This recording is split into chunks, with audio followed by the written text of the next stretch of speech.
नमस्ते। हमारे साप्ताहिक कार्यक्रम प्रोफेसर अभय दुबे के साथ बातचीत में आपका स्वागत है। पिछली बार की बातचीत में ये हम लोगों ने कहा था भाई अगली बार मिलेंगे तो नए इलेक्शन की डेट अनाउंस हो चुकी होंगी और हम्म, वैसा ही हुआ। 5 फेज़ में 4 फेज़ में माफ़ कीजिएगा, हम्म, 4 फेज़ में चुनाव हो रहे हैं और हम्म, अगले 3 दिसंबर को उसकी गिनती है। अ, हम्म, उसमें कई लोगों का प्रोफेसर साहब ये भी मानना है कि भाई जब वन इलेक्शन वन नेशन की बात थी तो एक दिन भी कराया जा सकता था, इसमें कोई ऐसी हम्म, दिक्कत नहीं थी। लेकिन हम्म, फिर समझ में आया कि शायद मोदी जी को इलेक्शन करने के लिए उनको समय चाहिए था, तो एक के बाद हम्म, दूसरा, दूसरे के बाद तीसरा इस स्टेट में। तो पहली चीज़ तो ये 5 स्टेट के इलेक्शन हो गए और जी। ये एक तरह से 2024 के इलेक्शन को बहुत ज़्यादा प्रभावित करेंगे ये इलेक्शन। तो पहली टिप्पणी इस नए जो डेट डिक्लेयर हो गई। देखिए, इन 23 के विधानसभा चुनाव और उसके बाद 24 में होने वाले विधानसभा चुनावों के ऊपर एक हमारे निकट इतिहास का साया है। वो है 18 और 19 का साया। 2018 में यही इन्हीं विधानसभाओं के चुनाव हुए थे और 2019 में लोकसभा के चुनाव हुए थे। 2018 के विधानसभा चुनावों में कांग्रेस ने 3 बड़े राज्यों में, छत्तीसगढ़ में, राजस्थान में और अ, मध्य प्रदेश में भारतीय जनता पार्टी को हरा दिया था और भारतीय जनता पार्टी ने 6 महीने बाद 2019 के चुनाव में कांग्रेस को बुरी तरह इन राज्यों में हरा दिया था। इससे सेमीफाइनल और फाइनल की जो बातचीत होती है वो कुछ इस अंदाज में होती है कि जो सेमीफाइनल जीतेगा उसका फाइनल में हारना तय है। ठीक। यानी जो सेमीफाइनल जीतेगा वो उसी से फाइनल में हार जाएगा जो सेमीफाइनल में हारा होगा। यही तो थीसिस है पूरी की पूरी, जो जी, आजकल जी। लगातार रेटिंग एजेंसियों और सर्वे एजेंसियों और तमाम सारे पत्रकारों और बहुत ही काबिल जो हमारे समीक्षक टीवी पे सक्रिय हैं वो जी, लगातार ये थीसिस देते रहते हैं। जी, जब ये पहले से तय है कि सेमीफाइनल में जीतने वाले को फाइनल हारना ही है तो उसको सेमीफाइनल और फाइनल क्यों कहना। जी, असलियत ये है कि ये अब सब अकलमंद लोगों ने मान लिया है कि इस बार 18 और 19 का दोहराव नहीं होने वाला है। भारतीय जनता पार्टी ने भी इस बात को मान लिया है। भारतीय जनता जी, पार्टी ने भी इस बात को मान लिया है कि अगर उसने 2023 में उसकी पराजय हो गई 2018 की तरह, तो वो फिर 2024 में 2019 को उसी तरीके से नहीं दोहरा पाएगी। उसमें कुछ ना कुछ कमी रह जाएगी। अब जी, ये कमी की चीज जो है वो काफी मुश्किल तलब है। आप जरा सोचिए, मैं एक फार्मूला आपके सामने पेश करता हूं। जी, अगर कोई नेता 100 में से 100 सीटें जीत जाए तो लोग कहेंगे भाई इससे शानदार तो कोई परिणाम हो नहीं सकता। और दूसरे चुनावों में से 100 में 80 सीटें जीत जाए तो क्या कहा जाएगा? तब भी कहा जाएगा इससे शानदार परिणाम तो हो नहीं सकता। लेकिन ये 20 सीटों का फर्क जो है उस नेता की उस नेता के बहुमत की मात्रा को गिरा देगा। और भाजपा के मामले में इतना गिर जाएगा कि वो बहुमत से नीचे आ जाएगी। अगर 11 राज्यों के अंदर भारतीय जनता पार्टी ने 2019 के चुनाव को 100% नहीं दोहराया और उसमें से 15% का भी स्ट्राइक रेट कम हुआ और बाकी बचे हुए 6 राज्यों में 46% स्ट्राइक रेट 2019 में नहीं प्राप्त किया, उसमें से भी 12-15% स्ट्राइक रेट कम हुआ, तो भाजपा की 70 से 80 सीटें कम हो जाएंगी।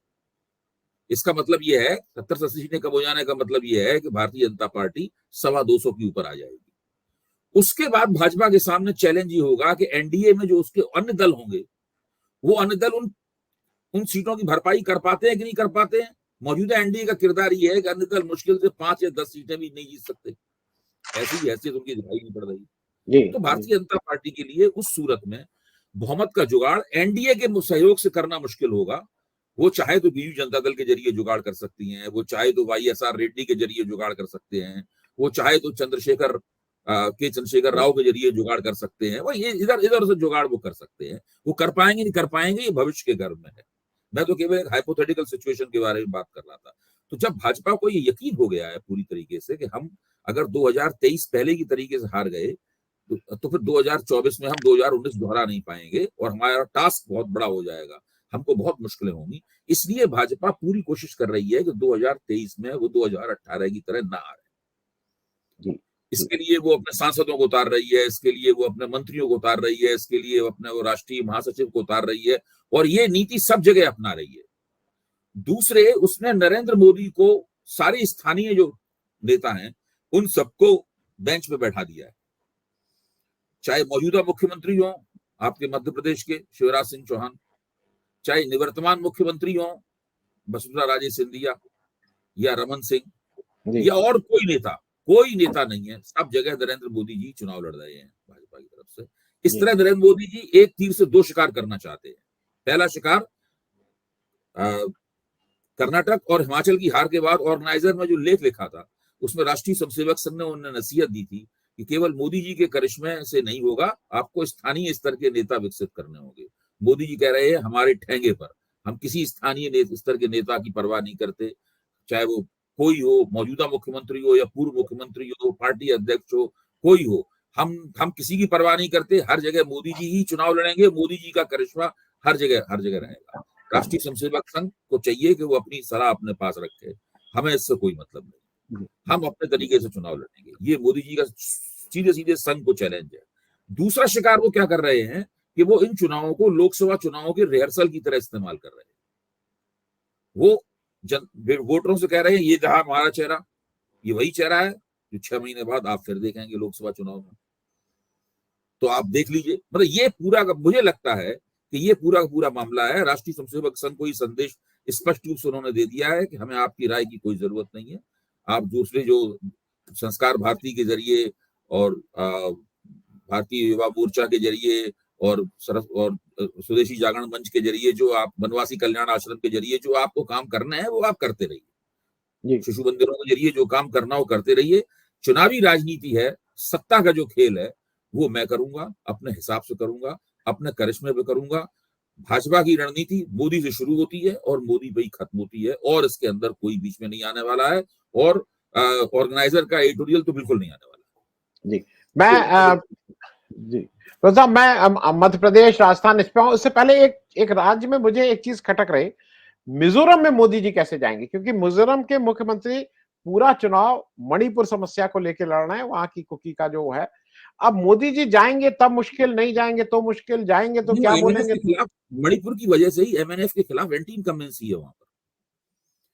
मिजोरम में एमएनएफ सबसे आगे जरूर है, लेकिन कांग्रेस उसके नजदीक पहुंच रही है वहां पर। जी। और वहां पर एंटी इनकम्बेंसी है उसके खिलाफ। देखिए, पूरे उत्तर पूर्व में मणिपुर के कारण भारतीय जनता पार्टी की छवि को बहुत धक्का लगा है।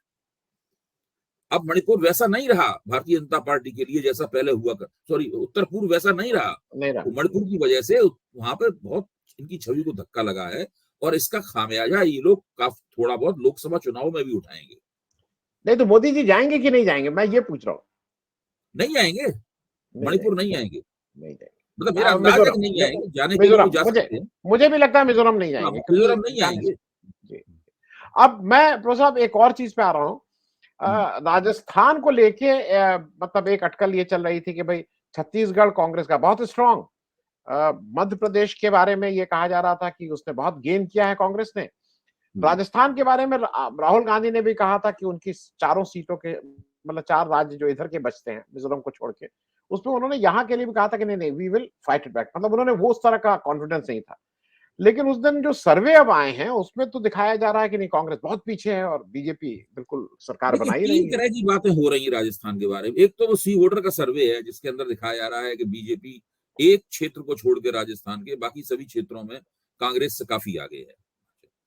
लेकिन उसी सी वोटर ने एक जो दूसरा सर्वे किया है जो उसके तुरंत बाद आया है, उसमें उन्होंने दिखाया है कि अशोक गहलोत की सरकार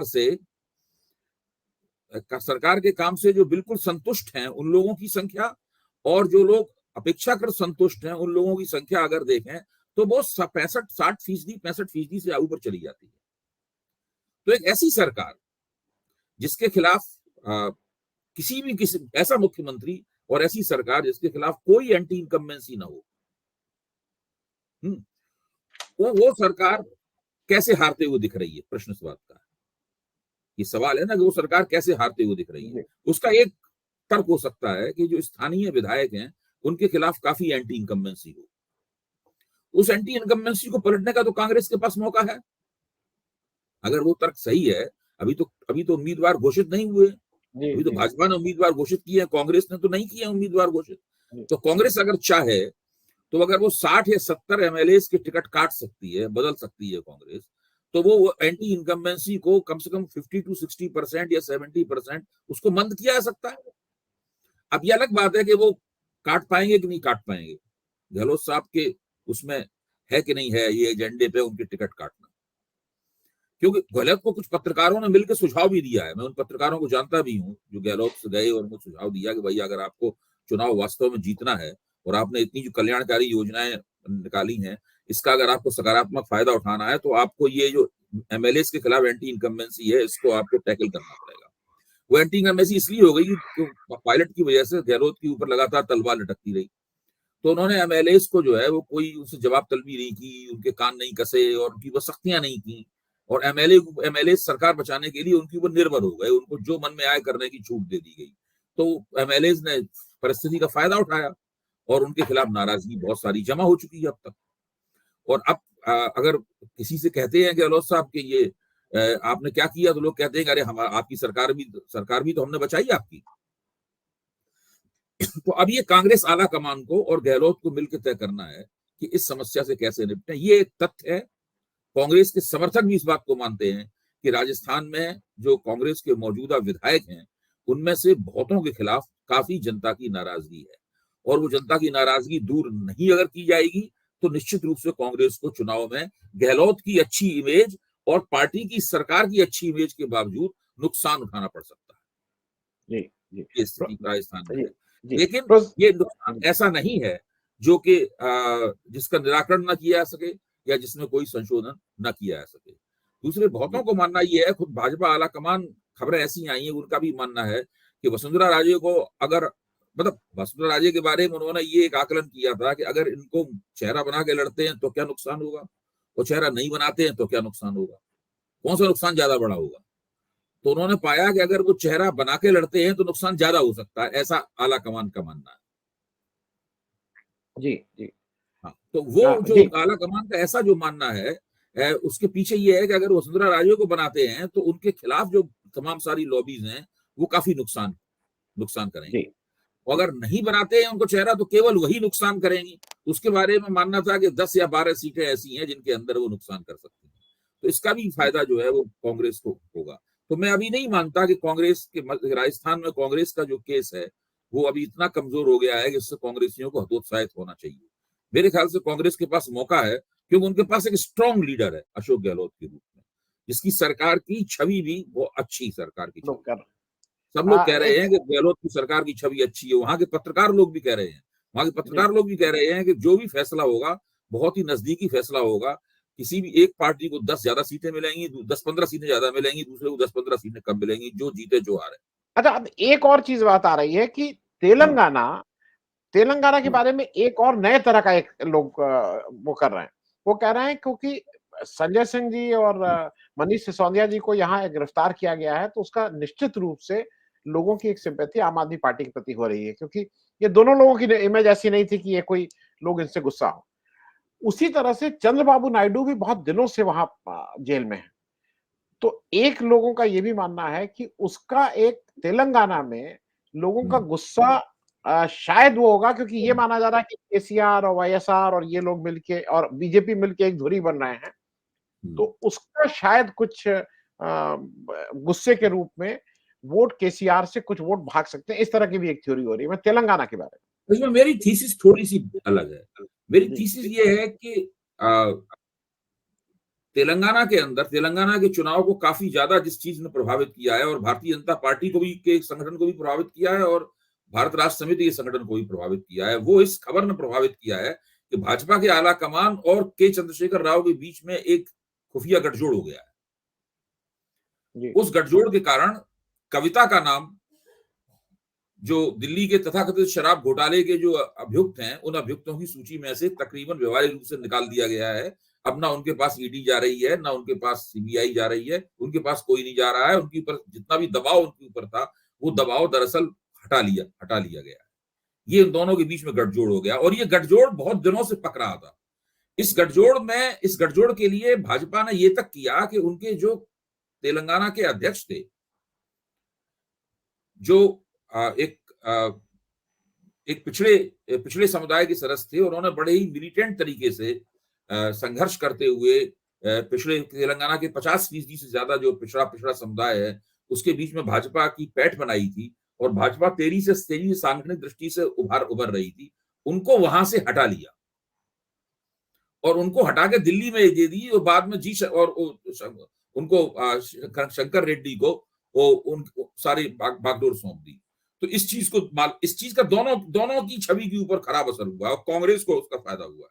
कांग्रेस ने बड़ी चतुराई से रेवंत रेड्डी को अपना अध्यक्ष बनाया और रेवंत रेड्डी ने बहुत परिश्रम करके और संघर्ष करके कांग्रेस के कदम वहां पे जमाए। जब वहां पे शर्मिला YSR रेड्डी की बहन आई और उन्होंने कांग्रेस के सामने प्रस्ताव रखा तो कांग्रेस ने उनके प्रस्ताव को स्वीकार नहीं किया, क्योंकि कांग्रेस रेवंत रेड्डी को जो उन्होंने उनकी पीठ पे हाथ रखा था और जो अच्छा काम कर रहे थे उसको कांग्रेस डिस्टर्ब नहीं करना चाहती थी। आप कांग्रेस की कुल मिला के नीति देखिए, वो स्थानीय नेताओं को मजबूत कर रही है। तेलंगाना में रेवंत रेड्डी को मजबूत कर रही है, अशोक गहलोत को राजस्थान में मजबूत कर रही है, कमलनाथ को मध्य प्रदेश में मजबूत कर रही है, छत्तीसगढ़ में भूपेश बघेल को मजबूत कर रही है और पार्टी में जो उनके विरोधी गुट होते हैं उन विरोधी गुटों को थाम रही है, संयमित कर रही है। तो ये कांग्रेस, और आप देखिए ना वहां पे सुक्खू को मजबूत किया, सुक्खू पार्टी के अध्यक्ष थे और हम लोगों को पता नहीं था, लेकिन सुक्खू के नेतृत्व में वहां चुनाव लड़ाया रहा था, उन्हीं को बाद में मुख्यमंत्री भी बनाया गया। कर्नाटक के सारे चुनाव की बागडोर सिद्धरमैया के हाथ में रखी गई। तो कांग्रेस, आप ये 5-6 उदाहरण हम लोगों के पास हैं, इसमें लगातार एक कंसिस्टेंसी है, एक निरंतर है कांग्रेस की नीति में कि वो स्थानीय नेताओं को लगातार मजबूत करेगी, उनको गड़बड़ाएगी नहीं। जी एक और चीज, दूसरी बात यह है कि के चंद्रशेखर राव के खिलाफ निजी तौर पे बहुत एंटी इनकम्बेंसी है। 50% से ज्यादा लोग उनसे नाखुश हैं वहां पर। हालांकि उन्होंने दलित बंधु योजना चलाई है जो बहुत लोकप्रिय हुई थी एक वक्त में, लेकिन जो दलितों के ऊपर उनके राज्य में अत्याचार हुए उससे दलित समाज भी उनसे बहुत नाराज है। और मल्लिकार्जुन खड़गे के आने से तेलंगाना के दलितों का एक रुझान कांग्रेस की तरफ हुआ है। और जो रैयतू बंधु योजना चलाई थी, इसके मुकाबले कांग्रेस ने रैयतू भरोसा योजना चलाई है। तो रैयतू भरोसा योजना का जो दायरा है वो दलित रैयतू BRS की योजना है, रैयतू बंधु योजना, उससे भी ज्यादा बड़ा है। इसमें काश्तकारों को और भूमिहीन किसानों को भी ले लिया गया है, जो खेत मजदूरी का काम उससे रोजी चलाते हैं, उनको भी उसमें शामिल कर लिया गया है। तो कांग्रेस ने जो गारंटियां दी हैं वो गारंटियां अपने आप में सोशल इंजीनियरिंग करने का एक तरीका है। वो उन गारंटियों के जरिए तरह तरह के समुदायों को वहां पर जोड़ रहे हैं। आप सोचिए कि आज से 3 महीने पहले जो एक सर्वेक्षण आया था उसमें BRS की कांग्रेस के ऊपर 9% की बढ़त दिखाई गई थी। पिछले 4 महीने के अंदर अंदर कांग्रेस ने 9% की बढ़त को न केवल खत्म कर दिया है बल्कि 1-2% एक कदम आगे निकल गई है उससे। कितना इस बीच की राजनीति में बदलाव आया है, इससे आप अंदाजा लगा सकते हैं। जी मैं एक चीज और साहब आपसे जरा समझना चाहूंगा। यूपी में जोड़ दूं उसमें, चंद्रशेखर राव ने 3 महीने पहले ही अपने सारे उम्मीदवार घोषित कर दिए थे और वो सारे उम्मीदवारों में उन्होंने पिछले MLA जिनके खिलाफ स्थानीय स्तर पर एंटी इनकम्बेंसी उनको बदला नहीं है, उनके खिलाफ नाराजगी का ये भी बहुत बड़ा कारण है। इससे भी राजस्थान कांग्रेस को सबक लेना चाहिए। मैं एक और चीज पूछूं, ऐसा है कि यूपी में एक नया चीज सुगबुगाहट हुई, जो आपने दलित कार्ड की बात कही, यूपी में कांग्रेस उस दलित कार्ड को सबसे पहले खेल रही है। अभी काशीराम जी की पुण्यतिथि थी, उस दिन यूपी ने वो दलित संवाद यात्रा, गौरव यात्रा करके 2 महीने का कार्यक्रम किया है, जिसमें काशीराम जी को मुख्य वो बना के उन्होंने एक नीली बुकलेट छापी, काशीराम जी उसके मुख्य पेज पे हैं और वो सारा कुछ काशीराम जी के ताने बाने के अगल बगल बुन रही है। मैं इस पे भी एक आपका चाहूंगा, और वो काफी लोग, मायावती का रवैया, आनंद जी, जो मायावती का रवैया है और वो रवैया अब काफी लंबा हो गया है, ऐसा नहीं है कि वो एक क्षणिक रवैया है। पूरा विधानसभा का चुनाव उस रवैये के तहत उन्होंने लड़ा, तब से अभी तक वो रवैया उनका जारी है। उस रवैये के कारण जो बहुजन समाज पार्टी का दलित वोट है वो फ्लोटिंग होता जा रहा है धीरे धीरे। उस फ्लोटिंग वोट को कोई ना कोई तो कैच करेगा। अगर उसको कांग्रेस कैच नहीं करेगी तो भारतीय जनता पार्टी कैच कर लेगी। समाजवादी पार्टी के पास दलित वोट कैच करने का कोई एजेंडा है नहीं। समाजवादी पार्टी का ये दुर्भाग्य है कि वो दलित वोटों से अपने आप को कोशिश करके दूर सा रखते हैं। वो कभी, उनके यहाँ कोई दलित नेता भी नहीं होता है, कोई फोकस नहीं है दलित वोट के ऊपर उनका। तो अब वहां पे कांग्रेस ही तो रह जाती है भारतीय जनता पार्टी से मुकाबला करने के लिए। कांग्रेस तो कांशीराम को अपना मस्कॉट बनाएगी नहीं, तो केवल बीजेपी भाजपा तो अब कांशीराम को अपना मस्कॉट बनाएगी नहीं, तो केवल जी कांग्रेस कांशीराम केवल कांग्रेस के ही काम के रह जाते हैं। जी और दलित वोट जो धीरे धीरे फ्लोटिंग होता जा रहा है मायावती की इनएक्टिविटी के कारण, उनकी राजनीतिक निष्क्रियता के कारण, और वो जो भाजपा की तरफ उनका जो रुझान है उसके कारण जो दलित वोट फ्लोटिंग होता जा रहा है, तो कांग्रेस ने अभी से मीजान बनाना शुरू कर दिया है कि अगर हम कोशिश करेंगे तो कुछ दलित वोटों में हमारी पॉइंट और बढ़ सकती है। तो मेरे ख्याल से ये एक अच्छी रणनीति है जी। मैं प्रो साहब एक चीज और बताऊं, जब मैं इसको ठीक से देखा तो मुझे लगा कि जो काशीराम जी 71 और 78 में वामसेव का जो उन्होंने मूवमेंट शुरू किया था, वही चीज आज की तारीख में शायद कांग्रेस पूरी तरह से, जब राहुल गांधी CWC में ये पास करवा ले जाते हैं कि कास्ट सेंसस की बात पास करवा ले जाते हैं जिससे कोई इधर उधर ना हो पाए, और उसके बाद चारों चीफ मिनिस्टर को अगल बगल बिठा के प्रेस कॉन्फ्रेंस कर देते हैं और ये बार बार कहते हैं कि अब वो कास्ट सेंसस से बाहर नहीं निकल रहे हैं, उसको वो कह रहे हैं कि नहीं ये तो मैं करके रहूंगा। और वो जो वामसेव का पुराना देखिए तो ये पूरी चीज तो वामसेव में काशीराम जी इसी एक्सपेरिमेंट को तो कर रहे थे, तो दोनों में अगर अगर अगर उत्तर देखिए, दक्षिण भारत में तो पहले से कांग्रेस के पास ओबीसी वोट है। अगर उत्तर भारत में, खासतौर से बिहार में, उत्तर प्रदेश में जो हिंदी पट्टी के इलाके हैं उनके अंदर कांग्रेस ओबीसी वोटों में कुछ पैठ बना पाती है, पूरी पैठ नहीं, ओबीसी वोट काफी बटे हुए हैं। एक भाजपा समर्थक ओबीसी वोट है जो परंपरागत रूप से भाजपा को वोट देता है, एक दूसरा ओबीसी वोट है जो कि पुराने समाजवादी दलों को, चाहे वो तेजस्वी यादव हो चाहे अखिलेश यादव हो, उनके साथ जुड़ा हुआ है। वो कांग्रेस के साथ नहीं जाएगा, उन्हीं के साथ जाएगा। उसके विभिन्न कारण है, हम लोग उन पर चर्चा कर चुके हैं, आगे भी चर्चा कर सकते हैं। तो कांग्रेस को फिर भी कुछ ओबीसी वोट मिल सकते हैं, कांग्रेस की तरफ ओबीसी वोट जा सकते हैं। और ये कांग्रेस जो ओबीसी वोट अपनी ओर खींचेगी वो नहीं होगी जो कि तेजस्वी यादव और अखिलेश यादव के वोट हैं। ये वोट वो हैं जो कि भारतीय जनता पार्टी के पास जाते हैं। तो हाँ, कांग्रेस अगर कहीं कुछ ओबीसी वोट अपनी ओर खींचती है तो कांग्रेस वहां पे हिट करेगी, वहां डैमेज करेगी वहां पर। और अगर वो दलित वोट अपनी ओर खींचती है तो वो दलित वोट होंगे जो कि मायावती से निराश हो गए हैं और वो अपनी मतदान प्राथमिकताओं पर पुनर्विचार करने के मूड में है। तो उनके सामने दो ऑप्शन है, या तो भाजपा में जाएं या कांग्रेस में जाएं। तो वो कांग्रेस की तरफ भी जा सकते हैं। अभी समय बहुत है जी, अभी लोकसभा चुनाव में समय बहुत है, क्योंकि उत्तर प्रदेश में अगर कांग्रेस ही कर रही है तो वो लोकसभा चुनाव के मकसद से कर रही है। जी, जो मैं प्रो साहब एक चीज और बताऊं, आज एक बहुत इंटरेस्टिंग बात हुई और ये थोड़ा इसलिए है कि इसी से चर्चा समाप्त करेंगे। अभी हमास ने गाजा पट्टी में, क्या मतलब जिस तरह से इजरायली उस पे ठिकानों पे हमला किया, लोग मरे, लेके गए, उसको आज एक किसी मेरे दर्शक ने कहा, उसने कहा ये नेतन्याहू जी का बालाकोट और पुलवामा है, जो उन्होंने हमास की पीठ पे हाथ रख के, क्योंकि एक साल इलेक्शन रह गया, ये काम कराया है। उनका एक इस तरह की थ्योरी थी। खैर, मुझे एक चीज यह है कि हिंदुस्तान ने फिर एक बार, हम लोग पहले भी इस पे बात कर चुके हैं, विदेश उस मामले में हमने बहुत जल्दबाजी की, हमास और फिलिस्तीन का फर्क हम नहीं कर पाए। हम बिल्कुल ठीक से इजराइल के साथ उस वक्तव्य को देने की क्या जरूरत थी जो पहला वक्तव्य दिया था मोदी जी ने। उसके बाद तो ये हुआ कि फोन आया, हालांकि ऐसा कहा गया कि करीब 25 देशों को उन्होंने, नेतन्याहू जी ने फोन किया था। मैं थोड़ा इस पे, क्योंकि हमारे लिए फिलिस्तीन हमारा एक बहुत पुराना साथी रहा है, उसके लोगों के साथ हम खड़े रहे हैं, इजराइल से नई दोस्ती हुई है, दोनों की बैलेंसिंग में हमास तो एक अलग वो था, हम कुछ जल्दीबाजी नहीं किए। देखिए, मैं तो मानता हूं कि मोदी जी ने जो जब रूस और यूक्रेन युद्ध में तटस्थ रह सकते थे तो वो इस युद्ध में भी तटस्थ रह सकते थे, लेकिन उन्होंने जैसी खबर आई वो कहा हम पूरी तरह इजराइल के साथ। और ये कहने के पीछे एक विचारधारात्मक आग्रह है, एक आइडियोलॉजिकल पुश है इसके पीछे। मेरा अपना अनुभव ये कहता है कि भारतीय जनसंघ के जमाने से जो हिंदुत्व की राजनीति है वो इजराइल को एक आदर्श राष्ट्र के रूप में देखती है। देखिए, वो एक मोनो रिलीजियस कंट्री है, एक धर्म का प्रभुत्व है इजराइल के ऊपर। चुनाव भी होता है, डेमोक्रेसी भी है, चुना हुआ आदमी ही सत्ता, चुने हुए व्यक्ति को भी सत्ता सौंपी जाती है।